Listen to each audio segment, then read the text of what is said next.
السلام علیکم۔ وعلیکم السلام۔ اچھا اقرار بھائی بتائیے گا کہ آپ تنظیم پارٹی بنانے جا رہے ہیں تو اس کا بیسک مقصد کیا ہے؟ مقصد صرف یہ ہے کہ جیسے ساری دنیا میں سیاست ہوتی ہے، جیسے دنیا میں سیاسی جماعتیں ہوتی ہیں، ہمارے یہاں تو یہ سیاسی جماعتیں نہیں ہیں۔ ایک آدمی ہے یا ایک خاندان ہے، وہ جو فیصلہ کرتا ہے وہی اسی کے لیے لڑائی ہوتی ہے، اسی کی کرسی کے لیے ساری جد و جہد ہوتی ہے، اس کا فیصلہ حرف آخر ہوتا ہے۔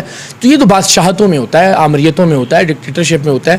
ساری دنیا میں سیاسی جماعتیں ادارے ہوتی ہیں، وہاں لوگ اپنی قابلیت اور صلاحیت کی بنیاد پر الیکٹ ہو کے میرٹ کی بنیاد پر آتے ہیں، اپنا کام کرتے ہیں، چلے جاتے ہیں۔ تو میں سمجھتا ہوں پاکستان کے لوگوں کو بھی ایک ایسی جماعت بنانی چاہیے جو نہ اقرار الحسن کی ہو، نہ عمران خان کی ہو، نہ شریف خاندان کی ہو، نہ زرداری خاندان کی ہو، وہ پاکستان کے نوجوانوں کی جماعت ہو۔ اچھا تمام سیاسی جو پارٹیز ہیں ان کو جو ہے نا آپ اسٹیبلشمنٹ کا ٹاؤٹ کہتے ہیں اور ٹاؤٹ پر آپ لعنت بیچتے ہیں جو اسٹیبلشمنٹ کا ٹاؤٹ ہے، تو اقرار الحسن کو کس نے لانچ کیا ہے؟ میں یہی کہتا ہوں، اسی لیے میں کہتا ہوں کہ اگر کسی کو یہ لگتا ہے کہ اسٹیبلشمنٹ نے اقرار الحسن کو لانچ کیا ہے، تو میں کہتا ہوں اگر آپ کو کسی کو یہ لگتا ہے کہ آج اسٹیبلشمنٹ نے کسی کو لانچ کیا ہے تو اس پر بھی لعنت، آج سے پہلے اگر اسٹیبلشمنٹ لانچ کرتی رہی ہے ان سب پر بھی لعنت۔ یہ نیکسس جب تک ٹوٹے گا نہیں نا سیاستدانوں اور اسٹیبلشمنٹ کے گٹھ جوڑ کا، کہ ایک سیاستدان اسٹیبلشمنٹ کے ساتھ مل کر دوسرے سیاستدان کو وکٹمائز کرتا ہے، اس کے خلاف دھاندلی کرتا ہے، اس کے خلاف عدالتوں سے جو ہے نا وہ احکامات لیتا ہے اپنے فائدے کے لیے نا، ایک اکیلی اسٹیبلشمنٹ تو نہیں کر رہی ہوتی۔ تو ہم جو ہے نا وہ ان سیاستدانوں کو ان کو مسیحا مان لیتے ہیں۔ جس دن یہ